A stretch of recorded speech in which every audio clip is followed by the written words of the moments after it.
All right. And that was a little film clip from an American Masters documentary on August Wilson. I wanted to start with something from African American theater, the Black theater, for my guest today, Dr. James DeYoung, who's a professor emeritus of English from City College and also the publisher, the writer of Langston Hughes, A Historical Guide. Welcome, Dr. DeYoung. Welcome. I'm glad to be here. Yeah, thanks for being here. And I was saying I was going to do a long-winded introduction because we are in Asian history or Asian Heritage Month, and African American, or excuse me, Asian American History Month, and so here we are doing the Black theater. And I personally don't like balkanizing culture and putting, just saying different things. I originally reached out to you through a former professor here, Bruce Brooks, anybody who remembers Bruce, and his wife, Susan Gardner, who were both instrumental in bringing a collection of photographs, Bert Andrews, African-American photographer, who documented the African-American theater during the 60s and 70s and 80s, I believe, as well. And just looking for insight into that. But we met through Professor Brooks and Professor Gardner, and I decided it'd be great to have you on to tell us a little bit about the history of the African American theater, which actually again was triggered by the release of Ma Rainey's Black Bottom, because Bert Andrews photographed, I think, one of the original production of that. And so welcome to the show. Thank you. Thank you. Glad to be here. Yeah. Would you like to talk a little bit about yourself, your background and your studies? Okay. I've always had a kind of split personality between the university and the theater. That started in college. I went to Williams College. They had a very good theater. It's where the Williamstown Summer Theater is. That was just getting started when I was an undergraduate. I never had anything to do with that. I was always gone when the Summer Theater was there. But they had this wonderful theater plant, but they didn't have a theater major. You couldn't major in theater at Williams. It was considered amateur. It was considered an extracurricular activity. I actually spent more time there than I did probably in my formal classes. But also I was a student of literature, and a very passionate student of literature. And so I had these two complementary kinds of interests. And so when I started teaching in the 1970s, I was hired to teach basic writing at City College in 1970. One of large numbers of people who the university was beginning to change at that particular point, and they brought in a whole new cadre of young teachers, and I was one of those people. Many of us lost those jobs in 1976, but I survived the slaughter of 1976 and continued at CUNY. But all that time I was being pulled back and forth between my work at CUNY, which was very important to me, and also the theater. And so that's been a kind of balance that's gone, all through my life. So I spent 40 years plus at City University as a teacher, sometimes as an administrator, as a faculty leader. I was chair of the faculty senate at City College. I was a member of the University Faculty Senate, which I understand you are also a member of. I am. How did you know that? Did you look me up or something? No, a colleague, Victoria Chevalier, who teaches at Medgar Evers. Yeah. I'm a well-known troublemaker there. Yeah, right. A former undergraduate student of mine from way back, and so I was taught. We communicate regularly, and I mentioned I was doing this show, and she said she knew you, and so on. Oh wow! So it's been the interplay of these two things: the desire to be in the theater and actually doing that, and also at the same time being very much involved in the university. Yeah, it's fun. I think you and I share this because, yeah, uh, I look back at my life and many of the times that I could have, gone full theater, like gone into, so I just dabbled with it even as a kid. And when I was in graduate school, as you were mentioning, I remember I was, at Yale, they have this fabulous graduate program in theater, but the undergrads can't major in theater. They can only major in theater studies.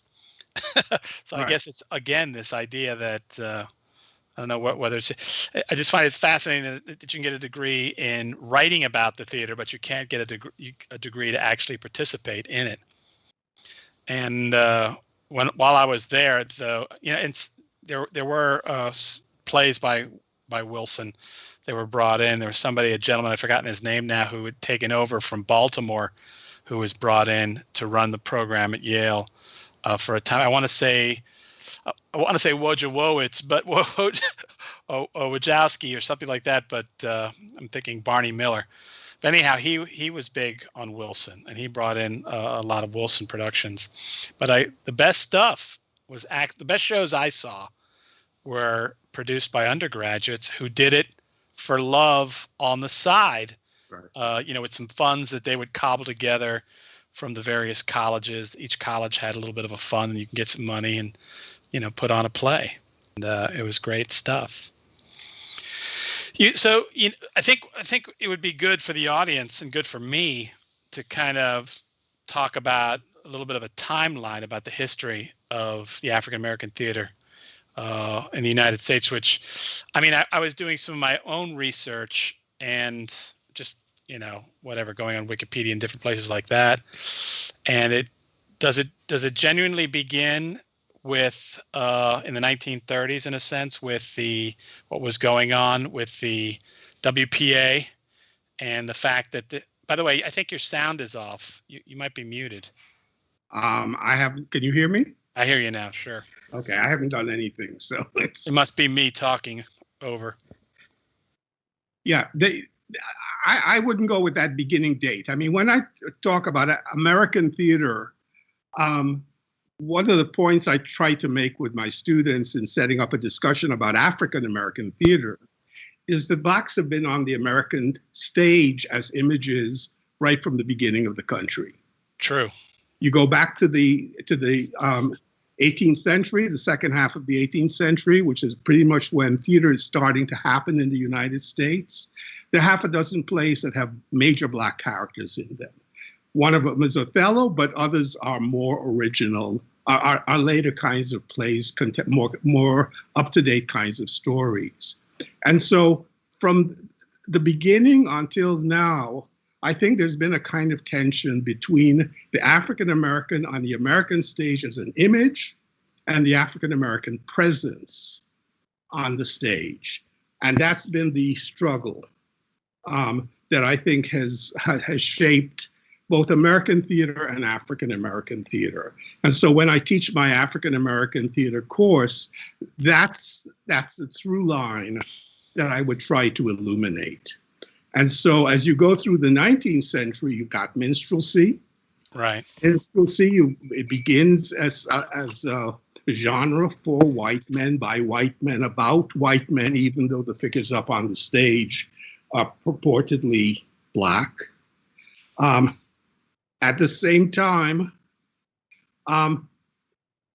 Blacks are excluded from that entirely, but Blacks struggle to become part of that because that's one of the only games in town.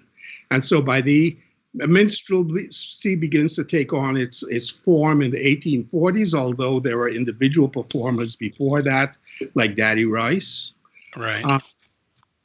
But once it takes on, but Blacks have to struggle to be part of that. And so there are Blacks who are doing minstrelsy by the late 1840s. There's a Frederick Douglass review of a Black minstrel show in the late 1840s, early 1850s. But again, it's a struggle. Blacks aren't permitted to do minstrelsy until after the Civil War.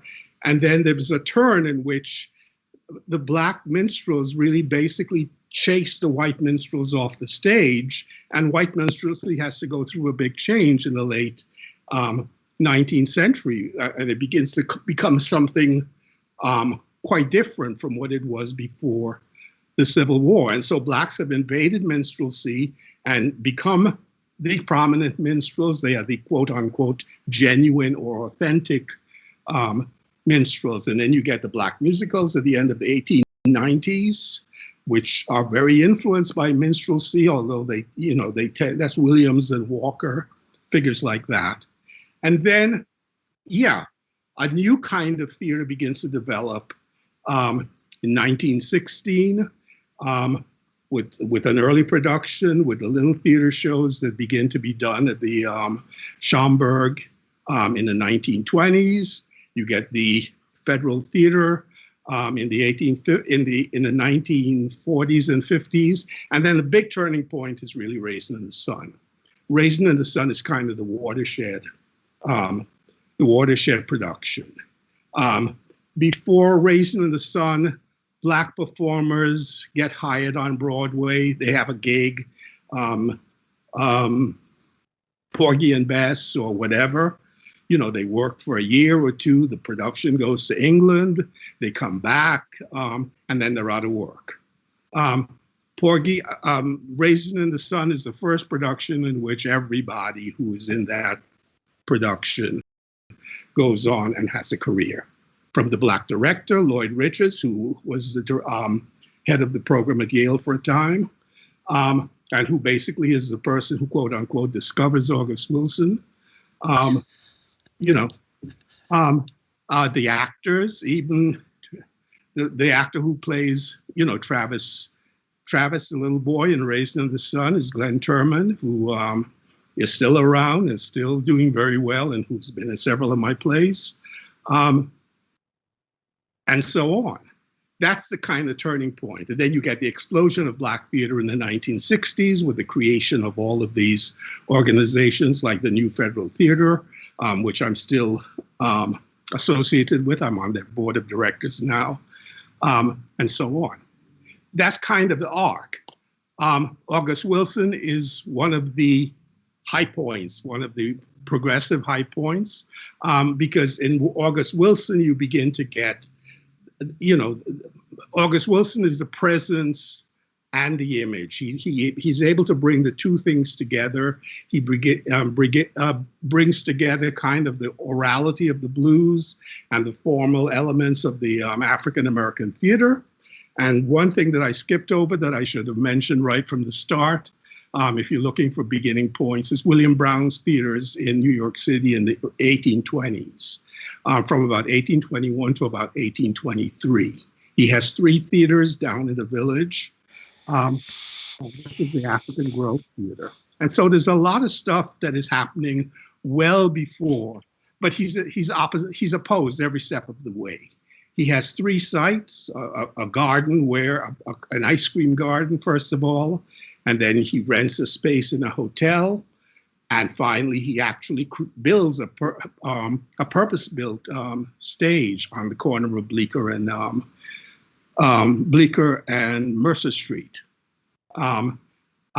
where he has a theater for a time. But each of these is opposed. The theater is raided. The theater on Park Row in the hotel is raided when it tries to do Shakespeare. The purpose-built theater is attacked by other performers. And so there is this business of being an image that's consumed by the American public and very, very popular and very, very desired, and a refusal to have Black presence on the stage. And there's this contradiction that runs through African American theater, but which August Wilson, more than anyone else, engages and in some ways certainly addresses more completely than anyone else, I think, and perhaps resolves. Yeah, it was interesting again in my research. And I mean, I know that Wilson had written 10 plays, and then finding out that each play represents a specific decade Right. in the 20th century, Right.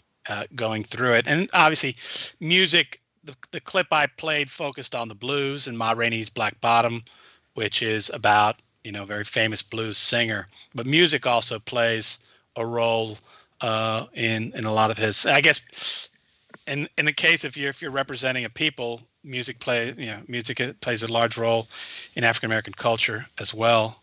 I mean, it pretty much respond as somebody said, and I don't know what I was listening to, but if you're talking about American music, you're talking about African American music. In many ways, Typically. yes. In many ways, American culture and African American culture are hard to separate. Yeah. Music is really up there. Theater is a kind of formal form that requires a lot of capital, requires a lot of investment, and is difficult to engage. And that's always been the problem with for theater. The kind of resources that you need to do theater as you understand it with Broadway or with little theaters even. They require spaces, it requires technology, it requires money, it requires infrastructure, and so that's been a battle. Right. And touching on some of the mentioned before, I mean, I just wanted, again, from minstrelsy we got vaudeville, right? I mean, vaudeville, a lot of who was that lady I saw you with last night? That was no lady, that was my wife. Classic vaudeville, but it started in minstrelsy. Yeah, exactly. But then with the Federal Theater, and I was talking about the WPA, when there was so much funding being made available to I guess help capitalize theater at a time when there was no money during the Depression. When African American performers or directors or producers were they were not getting that money, right? Is this the case? The new Federal Theater was a big leap forward for African American theater with respect, particularly to playwrights, and with respect, I think, to behind offstage roles. One of the crucial things that happened with the Negro unit, Orson Welles was at the head of it, and so on. But many of the roles that you don't see, the stage managers, the backstage people, all of those kinds of tech workers, which in the Broadway theater are highly unionized, hard to break into. And not diverse, not particularly diverse either. But the Federal Theater was where a lot of Black professionals got their first credits. Right. And even it didn't last very long. Congress shut it down almost overnight. What was the grounds? It was too successful. It was too successful. It was too communistic. That was, yes. It was basically opposed, and it was very visible. Right. And it was very much opposed from the start. But the playwrights, when they were shut down, basically everything that was produced was gathered up and put into storehouses, and a lot of plays that were in the pipeline, right, were just packaged up and sat unproduced, unknown for 30, 40 years before they were kind of rediscovered and archived and put into collections. Is that because the government controlled it? Like the government had kind of technically owned it? Yeah. Sort of they actually owned those scripts, but they controlled it. And so everything was just packed up. It was shut down by fiat. Everything was packed up. But these people who had written plays didn't stop writing plays. So many of them continued to work. And so you kind of get an expansion of playwriting.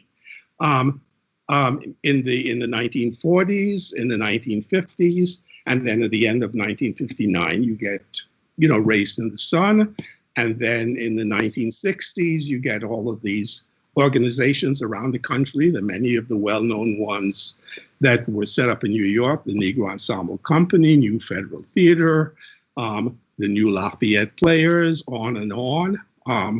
The companies that Amiri Baraka, then called Leroy Jones, Right. set up in New York and then in Newark. But up until the 30s, there are playwrights. I don't want to suggest that there aren't. But the figure of the playwright is an unusual figure in the African American theater. And so the presence, as opposed to the image, is for me, the struggle, the nature of the tension. And when you say presence, again, it feels like, the authentic African American experience, Africans on stage, presentation, so that it's the terms that Du Bois set up with the little theaters: by us, for us, about us, near us. Right. The near us has kind of never been accomplished. But the other three: by us, for us, about us. That's what's happening. That's very much happening in the work of August Wilson. Right. It was you said the one thing that isn't accomplished is near us. So having theaters in the community, you mean, in the African American community? That was an effort. That was the goal in Harlem, having the little theater in Harlem. Right. But as soon as people got recognized or a little bit successful, they tended to move out into the larger world. There were moments when there would be bursts of activities within Black communities, but the infrastructure has always been very hard to sustain. Yeah, it was interesting because I think there was a theater in Brooklyn that was recently sold. I think it's 2016. And I was trying to remember, was it the Slave Theater? I mean, it was a peculiar name. But the building there had a complicated legal history. Oh, really? And it was it was lost. I can't give you chapter and verse. I haven't kept up with the it might be a whole show. Yeah. But also I would think in spheres, we're talking about it predominantly being in New York, right? Are there any because Wilson is writing about a lot of different places as well, but I mean, as far as African American theater, we're talking about mostly New York City. New York has a gravitational pull, and obviously I'm a New Yorker, and my world is New York, and that's what I know. But I can't say I know I must not say that New York is the center of the African American theater, because there've always been these other places. I'll give you an example. Cleveland, Ohio. There's a theater in Cleveland, Ohio called Caramoo. Caramoo was in one of the early settlement houses. You know about the settlement houses that were set up, for the immigrants and so on. Right, like Henry Street Settlement. Henry Street Settlement. The name of the particular settlement house that was in Cleveland that I'm talking about isn't coming to me at the moment. But one of the activities they did was the theater. This was where Langston Hughes grew up at a portion of has spent a portion of his youth in Cleveland. Paul Dunbar was from Cleveland and grew up in Cleveland. And so Caramoo had this, again, non-professional theater, out of which has come a plethora of African-American actors. They would eventually leave Caramoo and come to New York City. But Langston Hughes always went back to Caramoo and had his plays done at Caramoo. And so there are places like that all over the United States. And in many ways, the New York organizations have done poorly in recent years financially, organizationally. The leaders have begun to pass away. We lost Douglas Turner Ward, who was one of the founders of the Negro Ensemble Company. Very, very recently, and so there are theaters around the country, Oregon, Atlanta, um, um, Winston-Salem, North Carolina. Right. There are all of these places. There are all of these places around the country where Black theater is very, very active, and in many ways more rooted in the communities than Black theater is in New York City. I want to just take a minute to station break. You're watching the show is What's Going On. I'm your host, Hugo Fernandez, here on LaGuardia Web Radio, WLGR.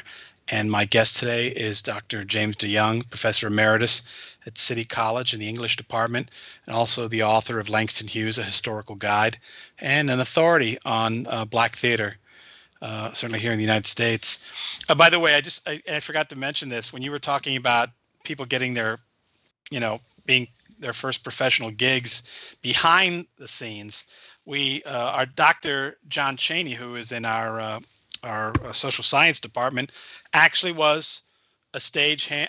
Was a stagehand, or where I don't know whether he was a grip or rigger or whatever he was,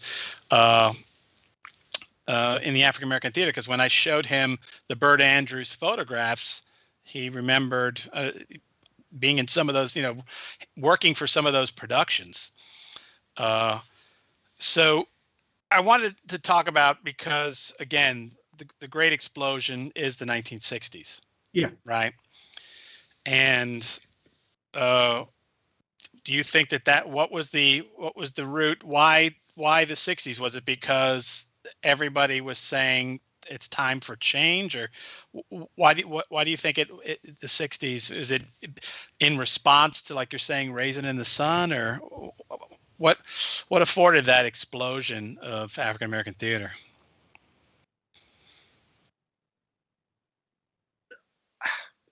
I'm not sure I can give you a simple off the cuff explanation,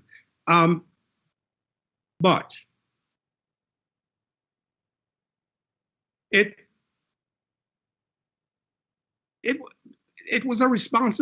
If I have to go to one thing, I would say it was part of the response to the uprisings of the 1960s. The Black communities, there were usually called riots, and I want to call Watts was one of the most famous.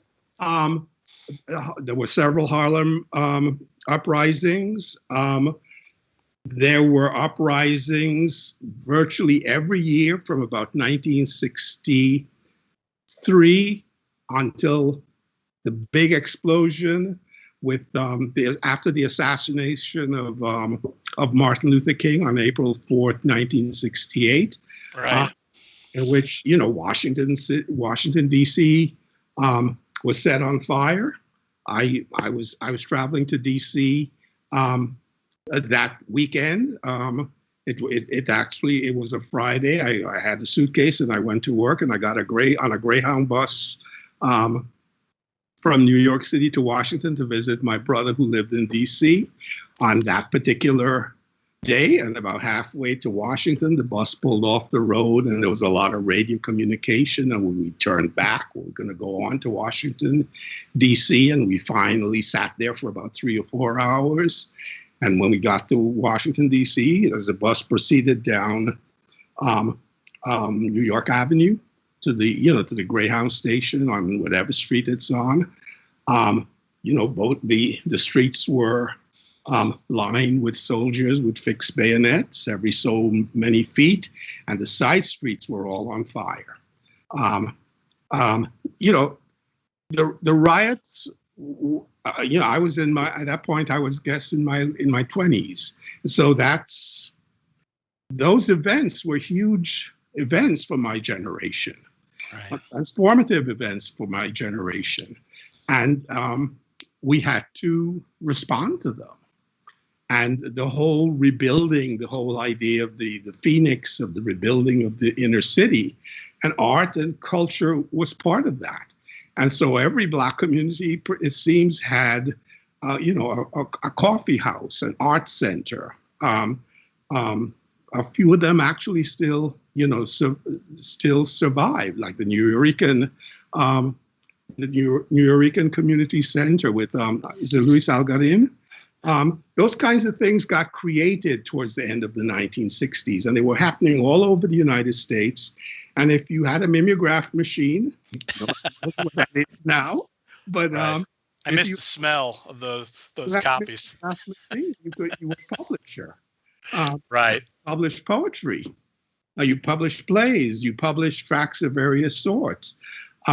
When I was working on my PhD, I spent a year out in Santa Barbara in their rare books archive, and they have all of this ephemera, as as it's called, these broadsides, single poems printed on a sheet of paper and distributed. These things, they're ephemera because they get destroyed very easily and are Right. lost. But you can find these things collected and archived in special books collections all over the country. And Santa Barbara had a particularly good collection of ephemera from the 1960s. And so you saw this explosion. You didn't need a publisher. You didn't need Random House or whoever, to publish your work. You could publish it yourself. One of the big successes that came out of on Broadway was For Colored Girls by Ntasaki Shange, and that was basically coffee house workshop production that at some point Woody King saw. Woody King connected Scott with Ntasaki, and her poems were turned into a kind of a theatrical event. She didn't do that because people advised her to do it. She was doing it already when Woody King and Scott, came in. She was already doing theatrical presentations of her poetry in various restaurants and whatever in San Francisco, and then here in New York City. And then Woody organized that into a production at New Federal Theater and took that to Joe Papp, who was able to take it to, Broadway. And it was one of the spectacular theatrical events. But that's a product, that's an outcome of this kind of an atypical outcome of this kind of activity that was happening in Black communities all over the place, by young people who are now in their late 70s or 80s or whatever. Right.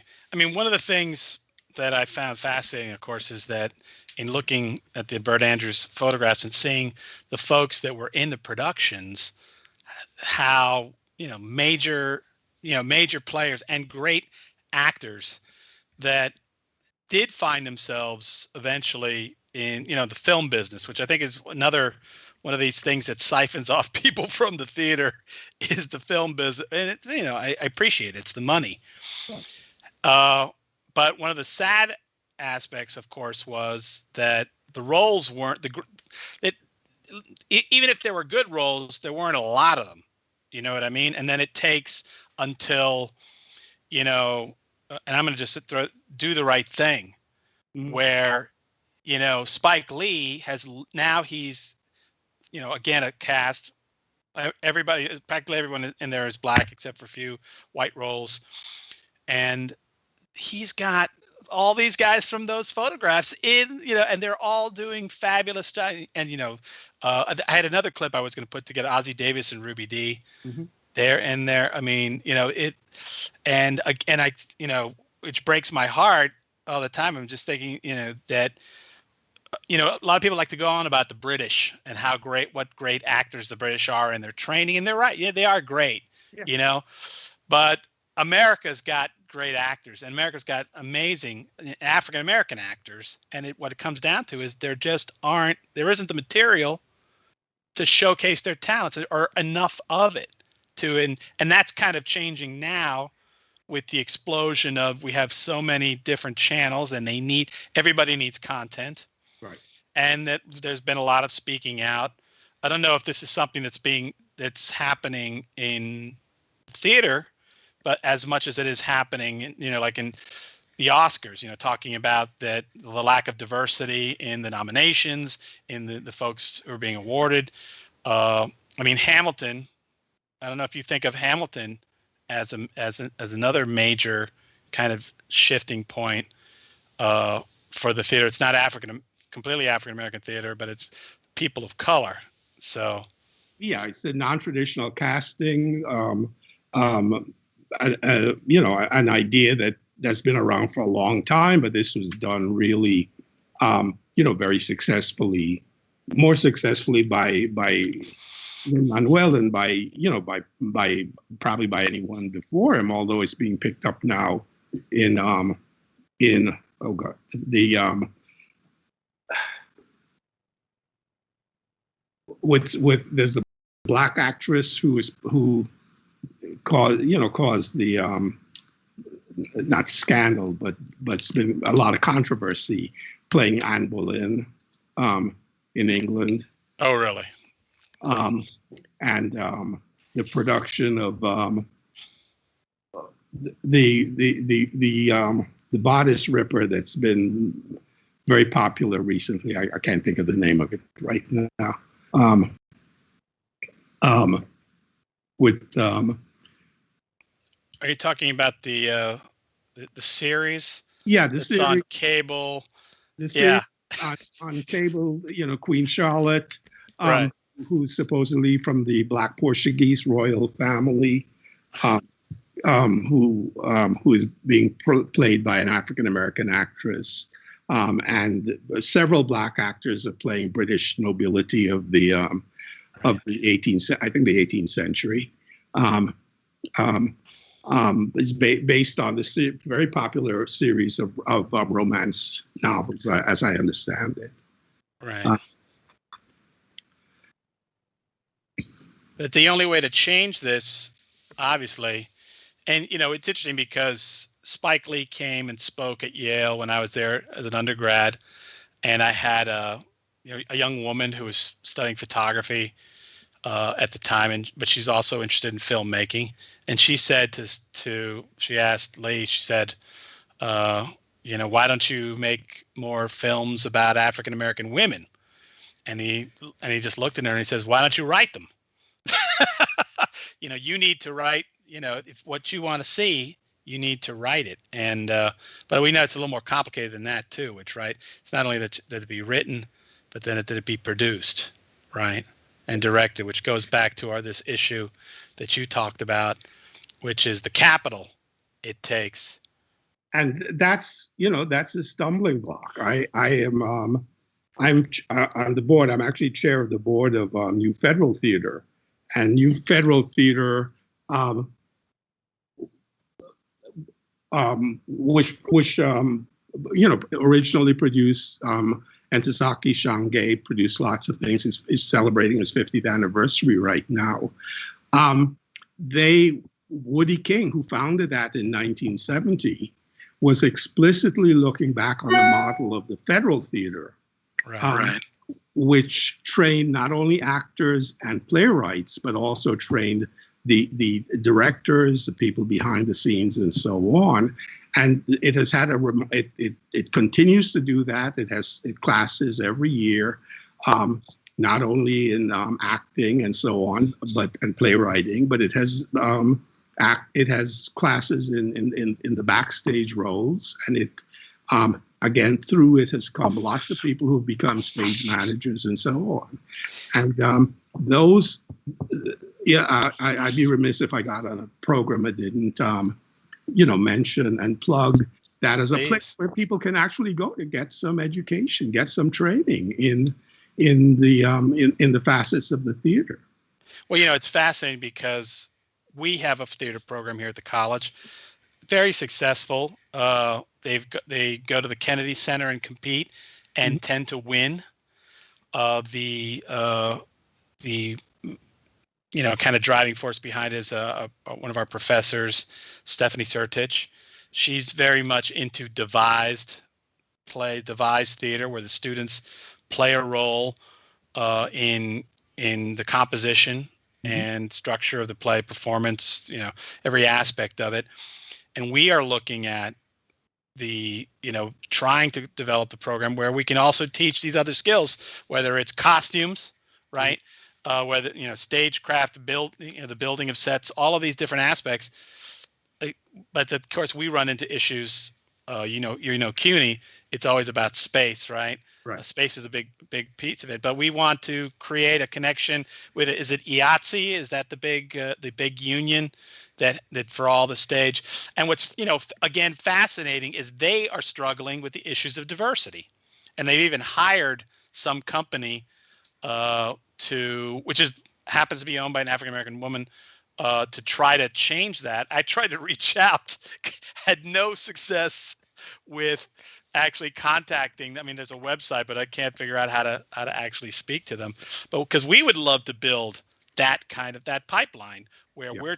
a student doesn't have to necessarily, you love theater and you want to be an actor, but we also need a stage manager. We also, And we need sing all these work roles. regularly. Yeah, exactly. And in some cases more than actors, right? So, uh, and Cases. we are working class. Kids come from the working class. Struggling. They come from families. That so with the socioeconomic struggles, and to get in a union gig, right, where you're working regularly, uh, in something you love, right? That's the dream, right? And we struggle with putting all those pieces together with, we can write a class, but can we run it? Do we have the proper facility? And once we run that, can we create a connection with an internship, or that might lead to a jobs program? We actually have a connection like that for the film and TV program, where the union actually actively comes and tries to recruit for the same reason, because I mean, City College is diverse. LaGuardia is supposedly one of the most diverse of all the uh, colleges or community colleges, but it continues to be a struggle. Yep. And we're moving into like the last quarter hour, and I don't know if there are any questions coming in. I'm looking at the ticker. Sometimes we get questions, sometimes we don't. But I wanted to give you a kind of an opportunity to talk about anything that you're working on moving forward in the future, whether it's with the new federal theater or anything else. What's the life of an emeritus professor? I'm an emeritus professor, so I'm avoiding too many activities, and the last year has been a quiet year. But I mean, the last year brought my play "Do Lord Remember Me" back to in the form of a screened production. New Federal, because of the pandemic, had to cancel all of its productions. Our last actual physical production had to be canceled, I think, in its second week, or its first in its I think in the second week, because of the pandemic, when all of the theaters closed down, and so we shifted to online productions, screening productions, and Woody King dipped back into his repertory of plays over the last 50 years to bring some of these plays back. And so he did, in October, he did a retrospective of 5 plays, and it opened with "You Lord Remember Me," which was the first of them, which was my play done at the American Place Theater back in the 1980s, and has been done lots of places around the country ever since. And that was an interesting dynamic. What does that do to theater? I don't know that we understand the implications of that yet.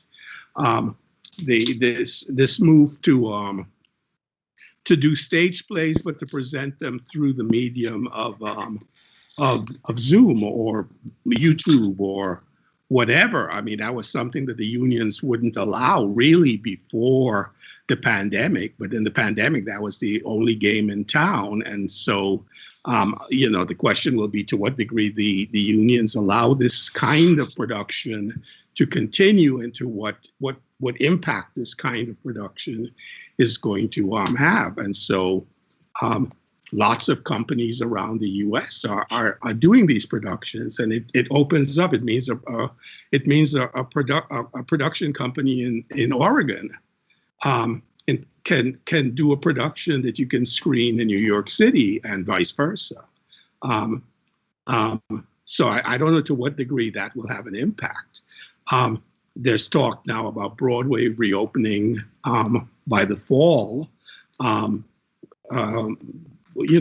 New Federal is going to have to think about what that means for us. Will we be able to do a fall season? I'm not sure that we were thinking about that or planning that, but that may become an option. So we have to be able to to think about that possibility, and how do you do that? Right. It's funny. I live next door to a man who actually taught it. I live in Connecticut. I live 20 minutes east of New Haven, and I have my neighbor worked at the Long Wharf for years, helped running it. From the business side. Again, director. He went on to teach at Yale, and mostly working with folks for nonprofit and trying to figure out how you keep, the business side of theater. And he was talking a little bit about everything that's going on with his own. He's working with a group in Hartford now, Hartford Theater Company, and just talking about that. Biggest problem is, how do you predict? How do you put together a production if you can't predict, unless you have subscribers, guaranteed audience, which we don't. That how do you figure? Basically, you need an angel, right? Mm-hmm. Somebody who's going to give you the money, and maybe they get it back, maybe they don't. But now, of course, like you said, in the pandemic, it becomes even more complicated, as far as, even if you could put the thing together, who would come, and how do they watch it? How many bodies can you get into the room with people feeling safe? Yeah. It was interesting because I saw a concert, the Flaming Lips. That means anything to you? It's just some band. I don't know any of their work. I couldn't tell you a song, but they actually put together a production, a concert where they had audience members in these little pods, 3 people inside of a kind of like an inflated ball, watching the production, and that's how they were able to accomplish having a live performance and creating safe conditions for the audience. I don't know how many people are prepared to do that. It seemed pretty complicated. And I kept thinking, like, what if you want to go to the bathroom? Do they let you? They have people letting you out of the ball?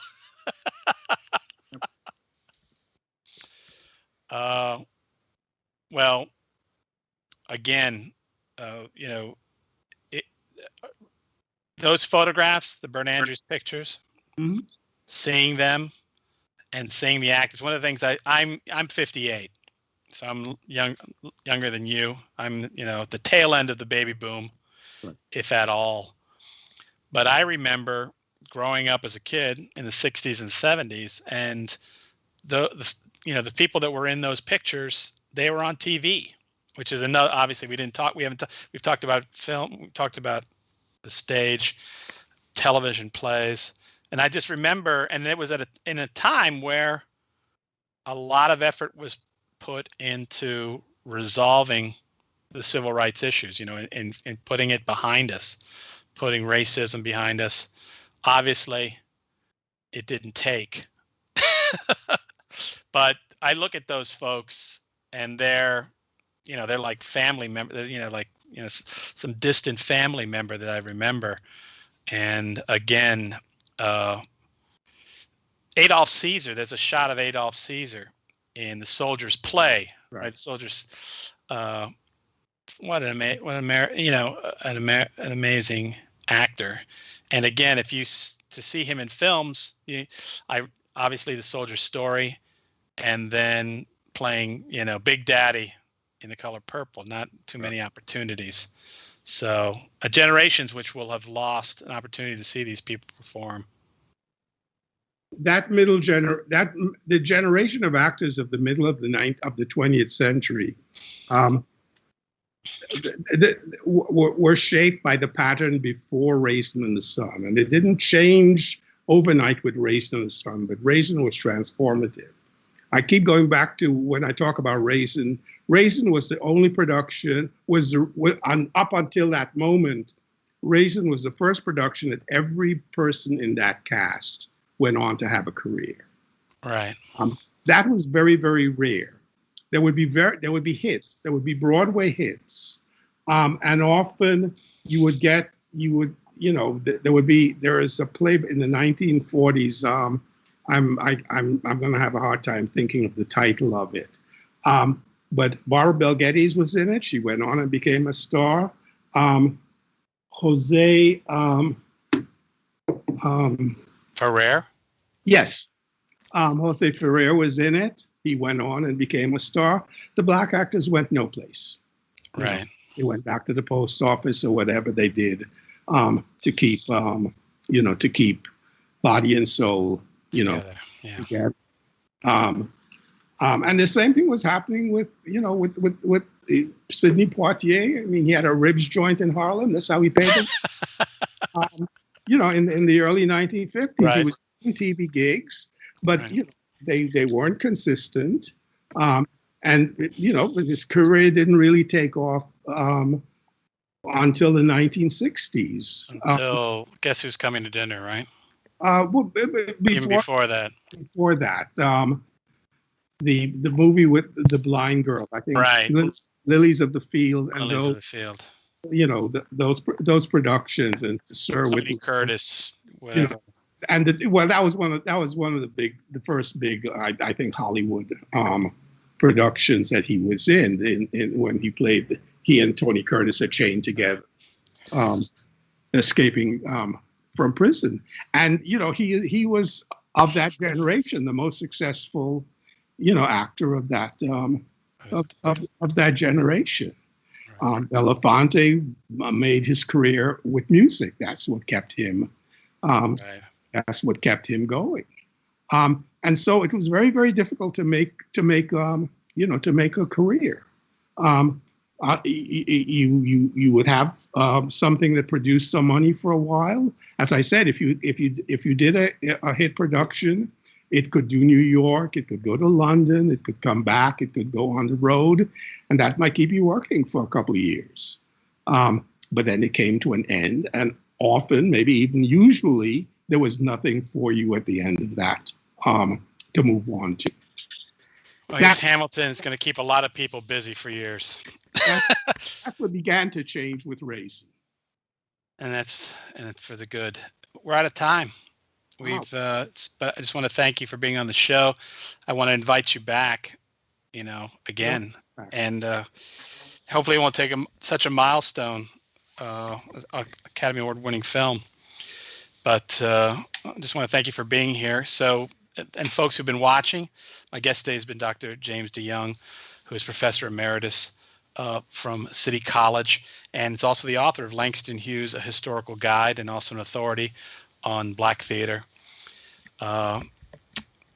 Thanks for being on the show, and very welcome. I enjoyed it. And we'd like you back. And we're going to end the show as we began with Mr. Pope playing a little video about August Wilson from the American Masters documentary. Thanks for watching.